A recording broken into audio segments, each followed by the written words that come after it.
Les gouvernements à travers le monde essaient d'inciter les gens au-dessus de 60 ans à travailler davantage pour toutes sortes de raisons. Il y a le vieillissement démographique qui a réduit la vitesse de croissance ou l'augmentation de la force de travail. Et de manière générale, donc, nos gouvernements sont à la recherche de gains comme ça. Une des propositions qui est venue sur la table, c'est de donner un incitatif fiscal aux gens pour travailler davantage. Donc, souvent, ça prend la forme d'un crédit d'impôt ou si on va chercher des revenus de travail additionnels, on va recevoir une réduction d'impôt croissante.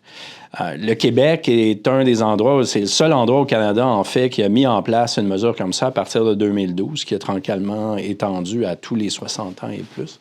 Puis le gouvernement fédéral regarde cette mesure-là depuis un certain bout de temps, puis se demande s'il ne devrait pas mettre ça en place donc au niveau fédéral. Donc, on a voulu évaluer cette mesure-là. Puis c'est une mesure qui coûte quand même beaucoup. Donc, quand on a un crédit d'impôt, ça prive les gouvernements de recettes fiscales. On appelle ça une dépense fiscale.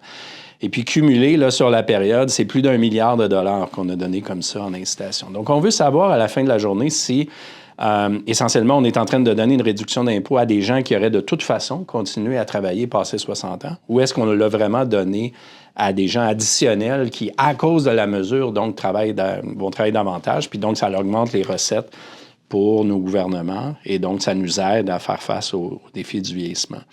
Donc, on peut, dans ces cas-là, ce qu'on peut faire, par exemple, pour regarder le Québec versus l'Ontario, regarder si à partir de 2012, le Québec a rattrapé l'Ontario, donc en termes de taux d'emploi chez les 60 ans et plus. Puis là, ce qu'on voit, grosso modo, c'est que le rattrapage au Québec avait déjà commencé bien avant l'introduction de la mesure. Donc, on ne peut pas attribuer le rattrapage des taux d'emploi chez les 60 ans et plus. On ne peut pas en fait, l'attribuer à la mesure. Il y a toutes sortes d'autres choses qui font en sorte que les Québécois rattrapent les Ontariens à ce niveau-là.